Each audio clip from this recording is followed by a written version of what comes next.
bestowed upon those few who have chosen to spend the greatest portion of their adult life in service to our country. Placing the nation's needs ahead of their own, only a small percentage of Americans retire from our armed forces. Today, the men and women of the 56th Fighter Wing and the United States Air Force pay special tribute to Chaplain Boyer on the occasion of his retirement from active duty to our United States Air Force. The presiding officer for today's ceremony is Colonel Matthew Johnston, Deputy Commander, 56th Fighter Wing. Ladies and gentlemen, please stand for the arrival of the official party, the presentation of colors, and the singing of the national anthem and the invocation.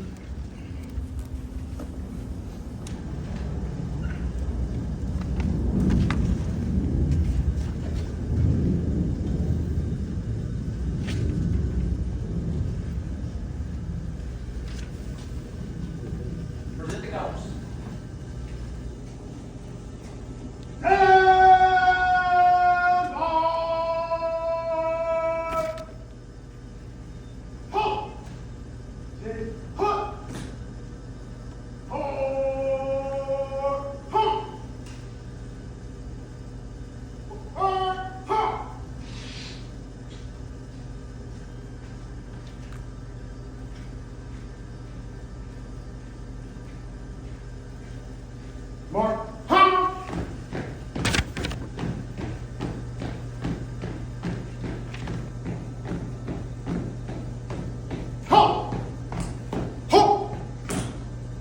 Read it.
I invite you to bow your heads.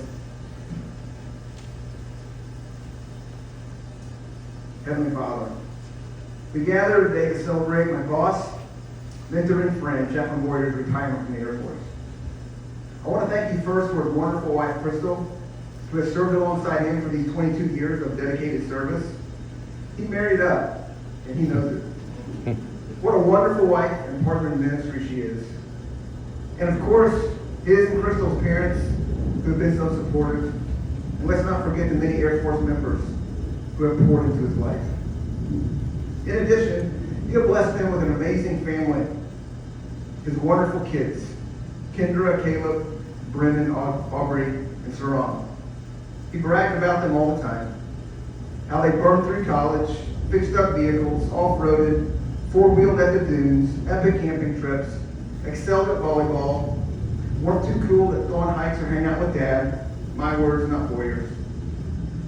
And in the miraculous way, you worked to bring Sarang into their lives and how blessed they are as a result.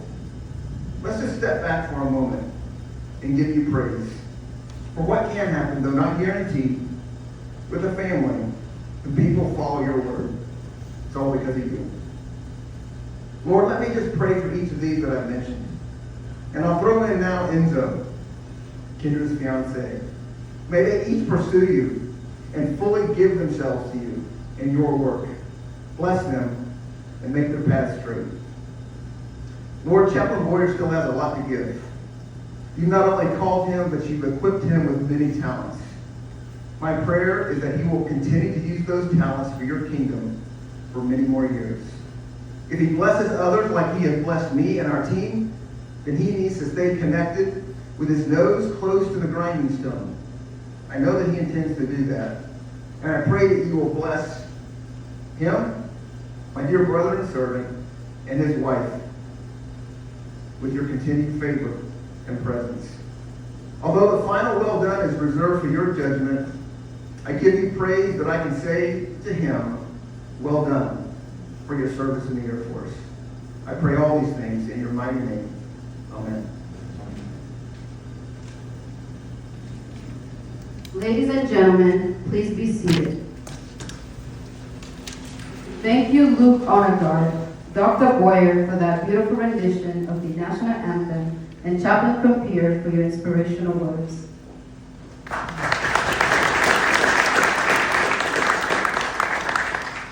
At this time, we would like to extend a special welcome to guests of the official party. Please hold your applause until all have been acknowledged. Accompanying Colonel Boyer is his spouse, Crystal Boyer, his sons, Caleb and Brennan Boyer, his daughter, Kendra, accompanied by her fiancé, Enzo Duggett, daughters, Aubrey and Sarang Boyer, his father, Dr. Raymond Boyer, Sr., accompanied by his wife, Ruth Cahill, his in-laws, Tom and Anita Finley, and his sister and brother-in-law, Steve and Diana DeCook, and his mom, Rebecca Boyer, joining us virtually from Iowa. We would also like to take a moment to recognize our 56 Fighter Wing leadership in attendance today. The Commander, 56 Fighter Wing, Brigadier General Dick Barkland. The Command Chief, 56 Fighter Wing, Chief Master Sergeant Jason Schaefer, accompanied by his wife, Tommy. Finally, we would also like to welcome all of the group and squadron commanders, chiefs, first sergeants, distinguished guests, family, friends, fellow Thunderbolts, and others who are unable to physically attend but are watching this ceremony today via live stream. Chaplain Boyer appreciates everyone's friendship and attendance on this special occasion. Thank you for joining us today.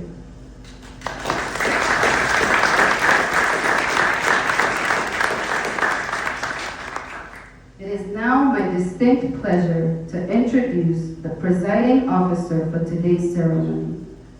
Ladies and gentlemen, Colonel Matthew Johnston.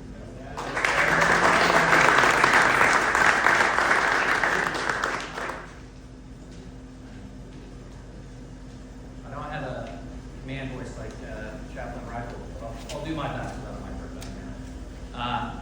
So let me just say thank you all for being here, and I echo the welcomes that we just had.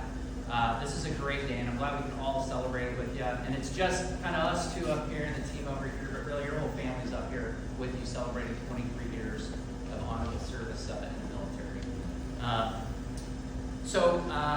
What I'd like to do first is just say thank you to Ray for that rendition of the national anthem. Thank you so much for that. Have a round of applause.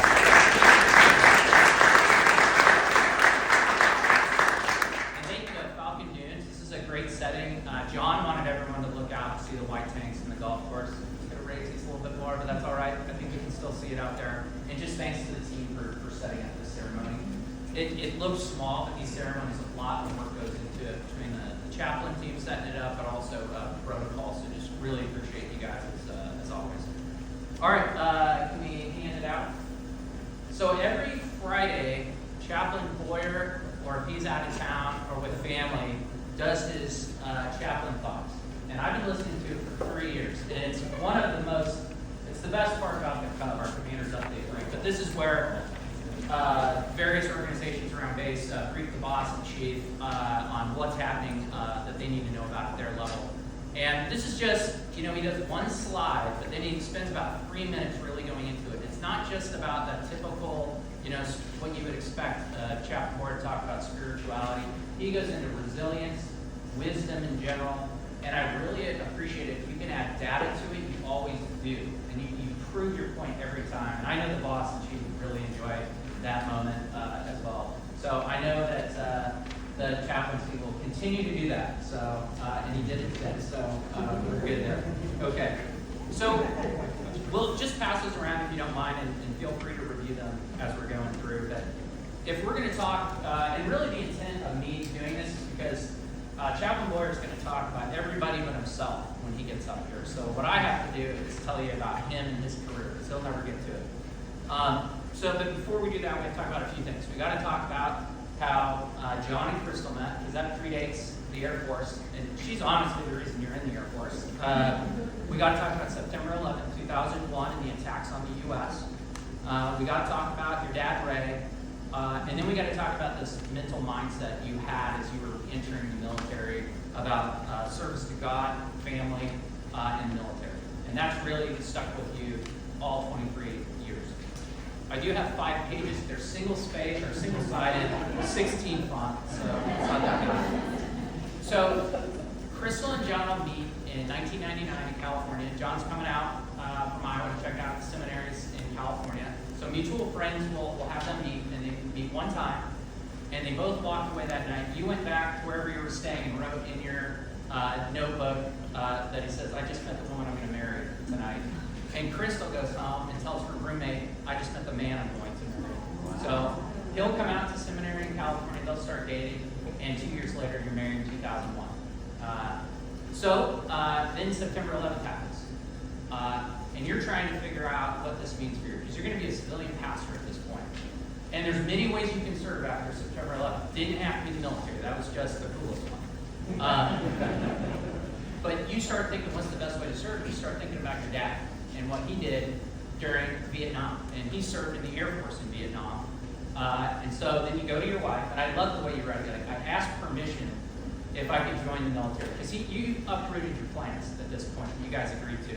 And you think about it for a while, Crystal, and you say, yes, you can do this. And I doubt you knew you were going to do it for 23 years. But you were commanded to do this, and you're approved to do it at this point.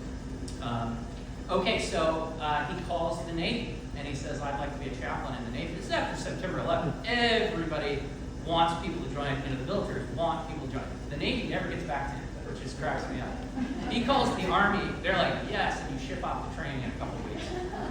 So he's going to go into the Army first for about 4 years.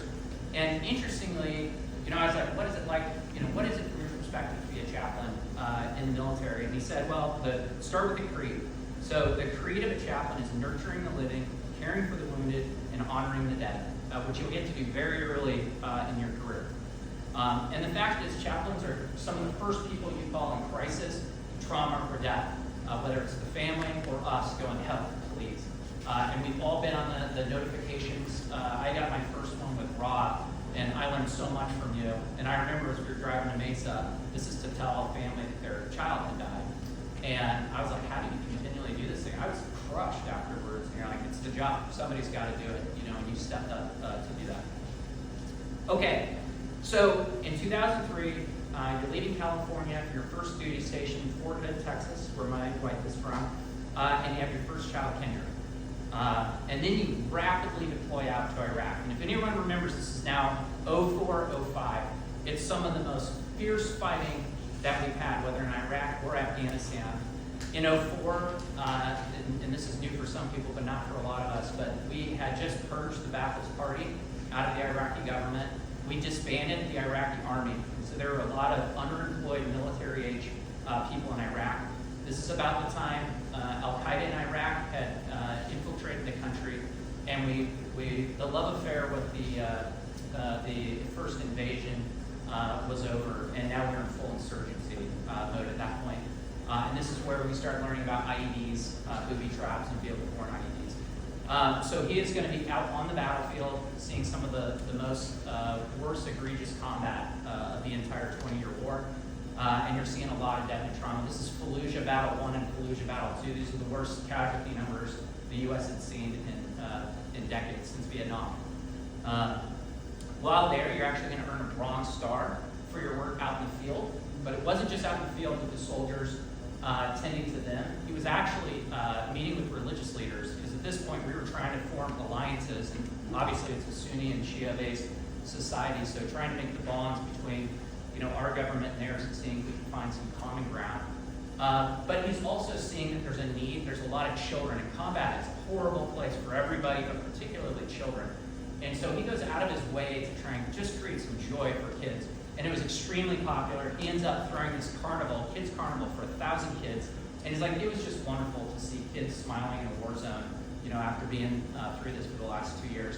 But then my favorite parts are like, but the best part is the kids led us to a weapons cache that we then, had detonated and demolished. So it paid off. While you're there, performance reports from the Army, a little bit different than the Air Force, but as a brand new company grade officer, you're reported to be a gifted preacher and counselor. That's on your first performance report. No one, gifted is nowhere in my 23 performance report. Best qualified by the Army. So you're going to redeploy, and 9 months to the day from when you redeployed, you had Caleb. So I think we know what you guys are doing. So you're back. You're going to move to Fort Campbell, Kentucky, which is a storied base. That's where the 101st Airborne is. But you're going to be tied to the Special Forces groups. And while you're there, Brennan is born, and Brennan happens to be the 101st baby that was born in July. And so the commanding general of the 101st comes and coins Brennan in the family. So just a cool story there. Of your time in the Army, and later people can look at the Gucci stuff you got from your time there, but you really excelled and did a lot of stuff. I was really shocked how much combat training you got while you were in the Army. But he'll complete airborne school, which is kind of a painful 3-week school. He'll go to Air Assault, and he actually, while he's at Air Assault, he's the #1 graduate, which you have to imagine just grinded on the other warfighters there, that the chaplain, he's the #1 guy. They probably tried to reclass you in the infantry at that point. And he enjoyed his time in Special Forces, as you can imagine. So 3 years go by, they're thinking about what it looks like, and you start talking to the Air Force and converting over to the Air Force. So your first base in the Air Force is going to be McGuire, New Jersey, and this is where Aubrey's going to be born in 2007. And then you're going to very quickly deploy out to Al-Udeid, Qatar at that point. And what I really liked about your performance reports, and I did not realize how much work you do behind the scenes, but Wire now, you do 4,000 counseling sessions in addition to all the other stuff we expect out of the chaplaincy. So just very busy guy. And for anybody who's been deployed before, especially if there's, for an airman out there, if something's going wrong back at home station or in their home, you can't do anything about it, you're deployed. And you really need to lean on your chaplains and your friends in those areas. And then in the Air Force, unlike the Army, we use stratifications. That's how you kind of know where you're in the pecking order. If you're number 100, let's say 100 company grade officers, that's the Air Force's and your boss's way of saying you need to find a different job. But if you're number 1 out of 100, the Air Force is saying, hey, you're special. We've got our eye on you for future promotion and future bigger responsibility. So right out the gates in the Air Force, you're getting number 1s left and right. Literally at every assignment, he's either the number 1 guy, worst case the number 3 out of very large denominators. You'll go to DM, and you'll be there for 3 years, and while you're there, you have things just capturing some of the best chaplain seen in 20 plus years, best chaplain seen in 22 years. So even as a CGO and soon to be a field grade officer, you're already highlighting yourself for future responsibility. What's that? Someone say it? Oh. So then you're off to Minot, and this is where you're really starting to shine. And I couldn't believe this, Jack. You're the number 1 major at Minot. Very impressive. He's competing against all the other majors out there. Now the Air Force is really saying this guy's special. So he'll go to Air Command and Staff College, which only about 15% of officers that captain to major are being selected for this school. So you spend 10 months in Alabama doing that, and then you're off to Osan Air Base, where you're going to work for General Wilbur Betts, who the boss and I know quite well. This guy does not mince words. He does not put into performance reports things he doesn't believe. And he says, once again, you're the most gifted chaplain I have ever worked with. Really remarkable. And then this is where, it's a very cool story, but you meet Sarong, and then you bring the family in, and they all fell in love with Sarong, and as a family decided that they were compelled to adopt her to be part of the family. So just a really heartwarming story there. And so you'll make that complete after you get to Luke in 2018, where you're going to be our wing chaplain. And then while you're here, you obviously did wonderful. You get promoted to colonel. You're the only second guy in your group in the chaplaincy to get promoted to colonel. When you look at the chaplaincy, it gets there's a decent amount of younger guys, but they taper off real quick because there's only a couple of GOs that are chaplains. So they don't need that many colonels. So to get promoted to colonel is a testament in and of itself in the chaplaincy. And then you just serve above and beyond in this job. And I've known you for 3 years. And, I didn't really see it at first until we started working together quite a bit more. And I didn't realize a lot of what the base had to offer was your partnership with Fighter Country, and then what the chaplaincy group was doing. And I think the first time I saw it was when we did the ops group offsite the first time, and it was with you and Crystal. And I remember we did some marriage counseling discussions on how to make a great marriage. It was great because you did it for all the commanders in the ops group, and everybody just had a wonderful time.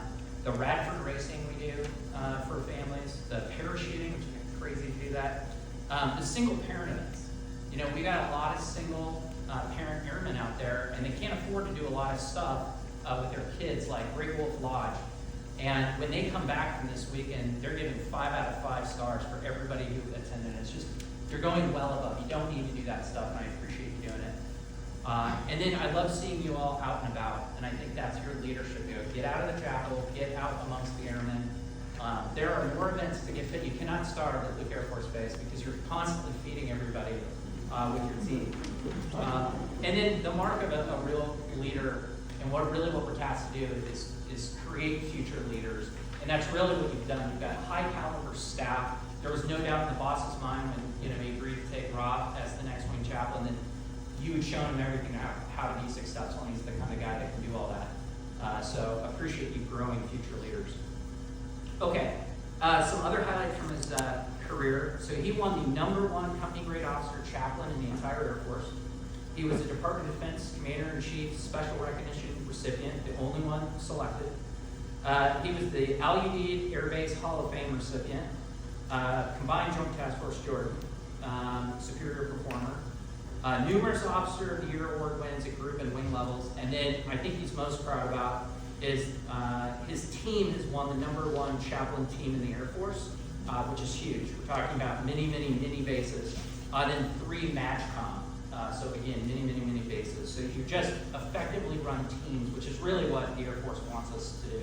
You can only do so much as an individual, but if you can build that team, you can have a lot of impact. One thing, and I'm just going to read what you wrote. I said, hey, what's the best location you and Crystal have been at? And I want to get this put on a billboard on the base. There you go. All of them. Each location we made an intentional effort to experience the best each place had to offer. Assignments are what you make of it, and we live to the fullest at each location. And I think that's great. And Jamie and I feel the exact same way. Doesn't matter where. Okay, so what is the next steps for you and the fam? You're going to transition to civilian life. You made the decision that you're not going to pastor right now in your civilian life, but just people are crazy if they don't hire this guy. So if anybody's got a good, high-paying job, it's local, there's your guy. So I'll end right now, but I asked you what your priorities in life were, and you wrote, my priorities have always been serving God and country with excellence, believing that my work is a testimony of God's calling in my life, as well as doing my very best to proactively ensure the strength of my family. So John, you retired today, having served your country with courage and conviction. With family surrounding you, you will go on to do amazing things, no doubt. Godspeed, my friend.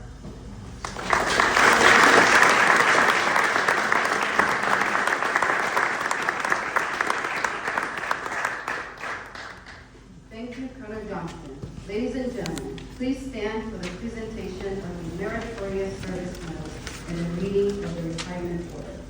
Obscure. Attention to orders. This is to certify that the President of the United States of America authorized the Executive Order 16 January 1969 has awarded the Meritorious Service Medal 6th Oak Leaf Cluster to Colonel Raymond J. Boyer for meritorious service 13 July 2018 to 1 January 2026. Colonel Raymond J. Boyer distinguished himself by the meritorious service as a wing chaplain 56 Fighter Wing, Luke Air Force Base, Arizona. In this critical role, his exemplary leadership of a high-performing 22 total force chaplain corps team and over 150 volunteers resulted in significant contributions to the success of the Air Force's largest fighter wing. Consistently recognized for leading the most robust ministry program in ADTC, reaching over 754,000 attendees and earning outstanding Medium Chapel Team of the Year award twice. Chaplain Boyer strategically facilitated over 4,000 spiritual fitness, resiliency, and readiness events while facilitating 3,087 counselings, including 1,017 crisis care responses and 68 suicide interventions. He stewarded $5.9 million in chapel funds, providing 35,000 hours of highly sought-after unit engagements. This support enabled the success of Luke's 21,000 annual sorties and 37,000 flying hours, producing 26,000 combat-capable pilots and combat and control warriors from the U.S. and 7 partner nations. His team received 72 awards at the wing, AETC, and headquarter levels, including recognitions from Chief Master Sergeant of the Air Force, Chief of Staff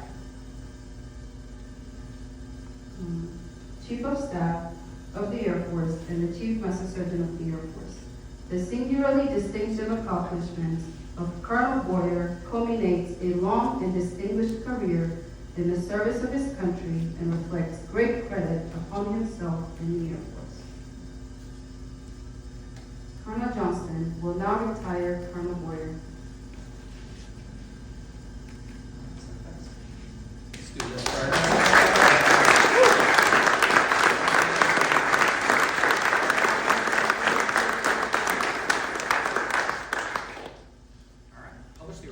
Effective 31 December 2025, Colonel Raymond J. Boyer is relieved from active duty. 56 Fighter Wing, Luke Air Force Base, Arizona.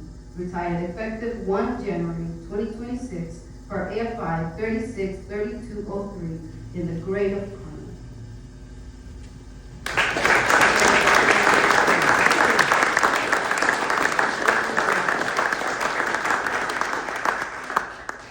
Ladies and gentlemen, be seated.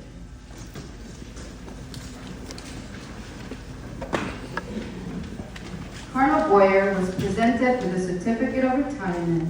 It reads, "To all who shall see these presents, greetings. This is to certify that Colonel Boyer, having served faithfully and honorably, was retired from the United States Air Force on the 1 January 2026. Signed, General David W. Alvin, Chief of Staff, United States Air Force, and Brigadier General David J. Barkland, Commander 56 Fighter Wing."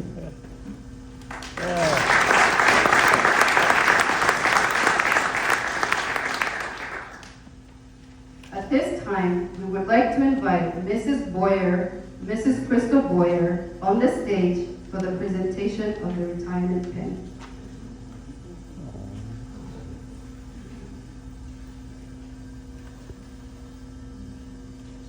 It is a tradition that every retiree receives a special retirement pin as a memento for their active duty service. Mrs. Crystal Boyer will now pin Colonel Boyer with the Air Force retirement pin.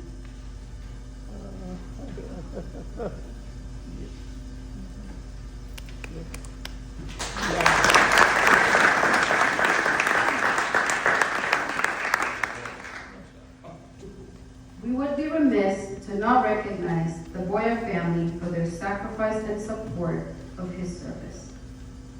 Crystal received a certificate of appreciation from the Chief Master Sergeant of the Air Force, and it reads, "On behalf of all Air Force airmen and their families, the Chief Master Sergeant of the Air Force presents this certificate of appreciation to Crystal. I join your husband, family, and friends in thanking you for the numerous contributions and sacrifice you made in support of our United States Air Force. Your dedication gives strength and purpose to your husband's service in defense of our nation." Signed, David A. Flossie, Chief Master Sergeant of the Air Force.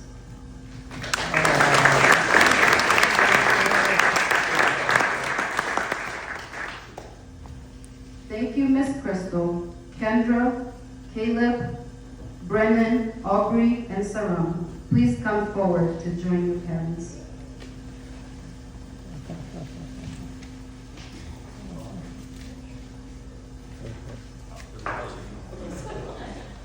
They each received a certificate of appreciation from Brigadier General David J. Birkeland. They read, "For the many sacrifices serving our country as a military child, in your strength and commitment, you quietly shoulder a heavy burden, making a positive impact on the nation's defense. Your sacrifices include missing special moments with your father and saying goodbye to friends as close as brothers and sisters. Your resilience and willingness to continue give strength and purpose to your father's service." Signed, Brigadier General David J. Birkeland, Commander, 56 Fighter Wing.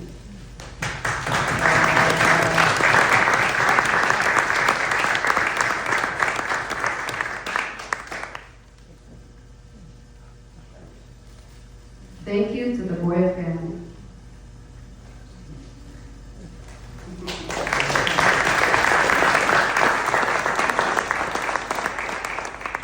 Ladies and gentlemen, please take your seats at this time. We will now honor Colonel Boyer with a flag folding ceremony. Chaplain Jeff Reibold, please come forward to narrate this event.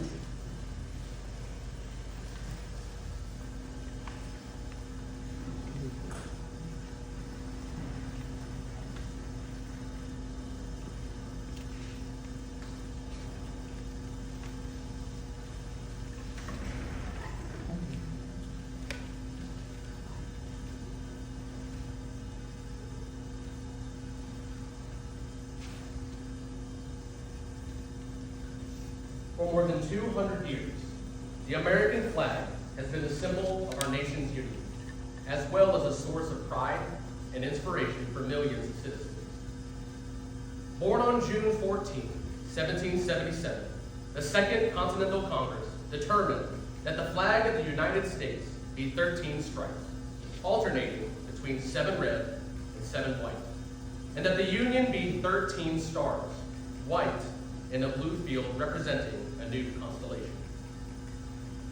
Between 1777 and 1960, the shape and design of the flag evolved into the flag presented before you today. The 13 horizontal stripes represent the original 13 colonies, while the stars represent the 50 states of the Union.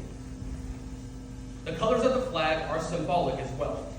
Red symbolizes hardiness and valor. White signifies purity and innocence. And blue represents vigilance, perseverance, and justice. Traditionally a symbol of liberty, the American flag has carried the message of freedom and inspired Americans both at home and abroad. In 1814, Francis Scott Key was so moved at seeing the stars and stripes waving after the British shelling of Baltimore's Fort McKinley that he wrote the words of the Star-Spangled Banner. In 1892, the flag inspired Francis Bellamy to write the Pledge of Allegiance, our most famous flag salute and patriotic oath. In July 1969, the American flag was flown in space when Neil Armstrong planted it on the surface of the moon. Today, our flag flies on constellations of Air Force satellites that circle our globe, and on the fin flash of our aircraft in harm's way in every corner of the world. Indeed, it flies in the heart of every airman who serves our great nation. The sun never sets on our U.S. Air Force, nor on the flag we so proudly cherish. Since 1776, no generation of Americans has been spared the responsibility of defending freedom. Today's airmen remain committed to preserving the freedom that others won for us for generations to come. By displaying the flag and giving it a distinctive fold, we show respect to the flag and express our gratitude to those individuals who fought and continue to fight for freedom at home and abroad. Since the dawn of the 20th century, airmen have proudly flown the flag in every major conflict on lands and skies around the world. It is their responsibility, our responsibility, to continue to protect and preserve the rights, privileges, and freedoms we, as Americans, enjoy today. The United States flag represents who we are. It stands for the freedom we all share and the pride and patriotism we feel for our country. We cherish its legacy as a beacon of hope to one and all. Long may it wave.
Thank you, Luke Onegard.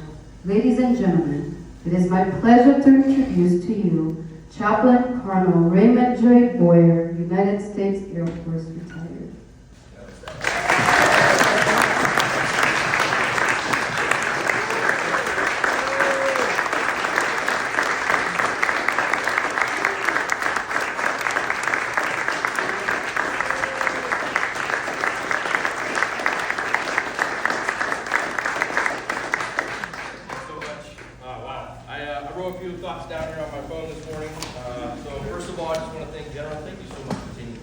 very busy man, and I appreciate you just taking the moment to be here to honor me and my family. So thank you so much. Bull and Tawny, it's so great to have you guys. I mean, awesome. It's been what a blessing you guys have been with our family these 2 years. And just so grateful to have you, Riddler, group commanders. Just so thankful that you guys would be here. Thank you for your time taking out here to be in Vegas, Doves. Just so grateful that you guys would take just all this time and be here for us together today. I think Ron Sides, Fire Country Foundation. I'm not sure if you're here, but thank you for being here. So grateful for that partnership over the last few years. Just all that you have done to be able to care for airmen and families is just awe-inspiring, and I'm grateful to have served alongside you. Carrie Hanks, I don't know if you're here from USA. Oh, there you are. Awesome, great to see you. Thanks so much for USAID's partnership. You guys have been phenomenal, all that you've been able to provide for our airmen on the base and families, and so we're grateful for that incredible partnership. Thank you for being here today. My family, obviously, I get the Crystal second, but my dad, his wife Ruth, so thankful that you guys, Dad, thanks for honoring me with the national anthem today. That was really special. And when I thought of who I wanted it to be to sing that, you were the first one that came to mind. So thank you. What a great way of honoring our nation in my service. So thank you so much. My mom, who's watching on Facebook Live, it's great to be with you, Mom. Sorry you weren't able to be here today. I love you, and look forward to seeing you hopefully soon. Love you so much. Thanks for watching today. My sister Diana and her husband Steve, thanks so much for coming all the way from the land of Iowa, from Corland. Thanks for blessing me and our family being here today. What an honor it is to have you guys just take the time to fly all the way here and spend the time with me. So thank you so much. What an honor it is. My in-laws, Tom and Anita, thank you guys for being here. It's so awesome having you guys live nearby. You guys used to live in California, and when we moved here, settled down, you guys moved here. So it's awesome to have you guys not far away. So it's a true blessing to have that. Obviously, I want to thank my wife, Crystal, coming up on 25 years this January. So what a ride it's been. My kiddos, you guys would be here today. You didn't have a choice probably, but thanks for coming. It's great to be with you guys. Just thinking back 22 years, how do you encapsulate 22 years? And, Scout, you did such an awesome job at just, pulling out all the highlights. Thank you so much for, your words. I'm honored, I'm humbled by what you said. So thank you for your incredible way of honoring me. And also the team who put this on, Jeff Ryan, Steve Johnson, thank you guys for putting this on for me. Awesome, great to have you guys. Bow, we're doing a great job. Lopez, awesome to have you. So thankful for your guys' partnership.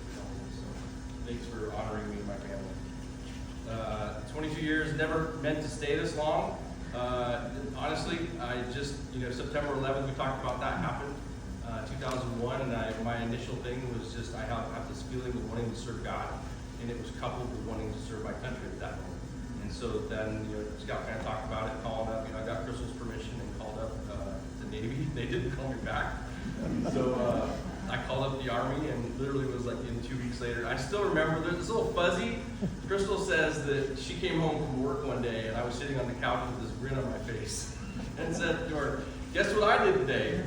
I joined the U.S. Army. And so I thought there was a little more discussion in it, how that went down. But she tells me that apparently I made the command decision for our family. And the plan was to be a small town church pastor, and then that kind of got blown up. But babe, thanks for sticking with me. And then after I joined, I kind of thought, okay, well, we'll just do 3 or 4 years and see how it goes. And here I am, way longer than I intended to be. But God is good. I talked about the calling of serving God, going with the calling to serve country. The term is probably like this "Prodeo et Patria," for God and country. And there's really a blend of blessing to be able to serve in a higher calling, and yet serve in a higher calling to our country as well. So what a blessing this has been for these many years. It all came, 2001, when I was having this calling, and somebody had said, hey, there's an Army chaplain recruiter coming to the seminary, and he says that he'll give you free lunch come out and hear what he has to say. And so hey, everybody's got their price. So free pizza, I'm there. Heard what he had to say. It just connected that, talking about, ministering to our troops in service. I was like, yeah, that's what I want to do with my life, at least for at that time. Chris, like you mentioned, she wasn't quite sure, but thankful that, you got on board. God must have just really moved in your heart and gave you a call into it too. You couldn't have stayed this long had it not been for, his call. So off to training I'd go. Scott Henry mentioned it, I was literally like off to training, and then 5 months later, in a combat zone. What the heck? Not what I signed up for. But I made the best of it and just said, I remember saying to myself, if God has put me here for such a time as this, that I'm going to make the most of it. And I'm going to go all in, I'm going to go all out. I'm going to go with the guys, wherever they go, whatever they do, I'm going to go and be with them, be present with them. And it was a steep learning curve for me, for us, for our young family at the time. It was just a baby at that time. But transformative in my life and in my career. Some of the highlights, you talked about some of the things. I just want to share some things that were on my mind briefly. My very first experience in the Army was with an old, salty, gruff battalion S3. We'll call him Major Mike. And he was a jerk. Nobody liked him. And nobody in the unit liked him. He was rough. The kind of interaction, my first interaction with him was when we went out to the field, and I came in to get out of the field and get into the Tactical Operations Center, and he said to me, "Chaplain, get the F out of my talk." That was my initial interaction to military, being chaplain, individuals. So I was like, how is this going to go, God? What do you have planned for me here? Fast forward, he went through one of the most challenging times in his life. And like I said, he didn't have any friends in the unit. And so there came a point where the only person he would turn to was me. And that was a really neat experience. And God began to shape me and train me and teach me some things at that moment. Matter of fact, I was able to counsel with him. He went through the most challenging time in his life at that moment. So much so that he almost lost his career and almost took his own life. But I was able to work with him and see God's movement in him and the transformation that took place in him. And I was able actually to baptize him in a lake firehouse. I saw God transform. And this guy that was this jerk that always had this frumpy look on his face was the guy who was walking around smiling. And people were asking, who the heck is this guy? This is not the same guy. And I saw God do a couple things. Number one is it reminded me that nobody is beyond God's ability to reach in and grab them by his grace and to do an incredible work in their life. That was number one. That there is no way that anybody is beyond God's ability to grab them, to bring them back to himself. Nobody's ever too far gone to grab them. That was the first thing. The second thing it taught me is that the chaplains and religious affairs airmen, I'll put us in the same category, are always there. I've seen this so many times in my career that oftentimes you'll meet with people and they seem rough and they don't want anything to do with you and they never know how much they need you until they need you. I've seen that so many times. And so at first I was like, okay, obviously, that doesn't have anything to do with this person, wants to go my way. But so many times, time and time again, I would see God do something through the chapel report, through myself, through the Spirit and working their way into the lives of people. Because we're always there. We're 24/7. We have a higher calling to love. And what an honor it is to be representative of God's goodness and presence in people's lives. Other highlights, we talked about it already, airborne, air assault. The funny thing is that I'm deathly afraid of heights. So what the heck was I doing out there jumping from a perfectly good airplane or hanging underneath the Black Hawk helicopter? I have no idea. only God knows. He must have been laughing about that. Getting to serve with some of the premier people in our nation's military, getting flown out. Chris and I got a chance to go to the Pentagon and visit the CIA headquarters and do some really cool, fun things. In our career, probably one of the coolest things was getting a chance to ride with the pilots. The cool guys in the Air Force. We got to go up and I got to be in so many different cockpits of different aircraft, traveling with them, talking with them, hanging out with them. The highlight for me was Shaft, Casper. husband, in just taking me up on my very first F-16 familiarization ride, and him giving me a stick and saying, all right, it's on you, Chapel, and almost crashing us. It wasn't quite that bad, but it was a lot of fun. As a matter of fact, it was the same tail that General North flew in the Gulf War. Out here I don't know if it's still out here or not. The Star, the Big Killer, still out here. Unfortunately, that was a really cool jet. I got a chance to fly that. Places all over the world: Middle East, Petra, Jordan, Dead Sea, Jordan River, China, Taiwan, South Korea. Being there for the Olympics in 2018 with my family cheering on Team USA. So many things, but I think for Crystal and I, a really special part was being part of this, on-base community during the time that we were on base. We liken it to like living in the 50s. It's just nothing like it. Our kids would go out and have Nerf wars, and I hear about the families locally that are doing that here. Our kids used to do that too, having Nerf wars and riding, go-karts and go to ATVs out in the neighborhood, and just having a great time making those memories. It's something that we'll always cherish. Those fire pits together at nighttime with friends. So many memories, so many numerous things that I can't possibly talk about it all here. But Crystal and I and our kiddos, hopefully, will always look back at this time and cherish, our service with pride and honor and gratitude for having the opportunity to serve. For 22 years, I'll say this probably until the day that I die. For 22 years, I've had the privilege of serving alongside some of the most incredible Americans who have and will continue to forever shape our lives. And really, I'll just close it with 3 words: we are grateful. We are grateful for the opportunity to do this. And so I'd like to close my time, our time, out with a word of prayer. Seems like the chapel is going to do that. So if you would, tradition, I just invite you to. Gracious God, thank you so much for this incredible experience to be here today. 22 years of having the privilege and honor of serving America's warfighters in the Army and in the Air Force. Lord, I just thank you so much for the privilege. Thank you for the many assignments, the locations, the people that we've met along the way, the ones who have become friends. Lord, just the opportunities that we've had before us.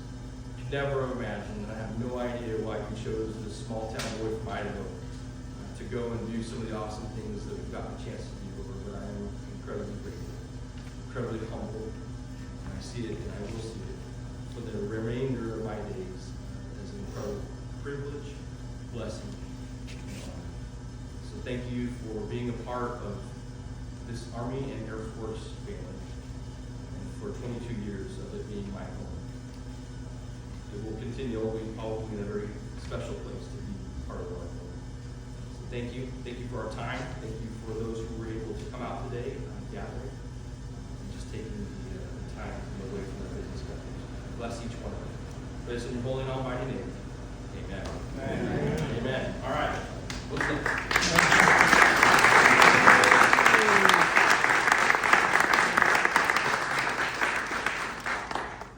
Ladies and gentlemen, in appreciation for Colonel Boyer's contributions to the Air Force and its mission, the men and women of the United States Air Force are proud to have served with him and assure him we will work hard to safeguard the values he has instilled in us. From the members of the 56th Fighter Wing, it has been an honor to serve with you. We wish you, Crystal, your family, every success in your future endeavors. Ladies and gentlemen, please rise for the singing of the Air Force song and remain standing for the departure of the official party. Off we go into the wild blue yonder, climbing high into the sun. Here he comes to meet our thunder, and now give him the gun, give him the gun! Hey! Down we dive, scouting our flames from under, off with one hell of a roar. We live in fame or go down in flame. Hey! Nothing will stop the U.S. Air Force. This concludes today's ceremony. We invite everyone to join us in congratulating Colonel Boyer and partake in refreshments. Yeah.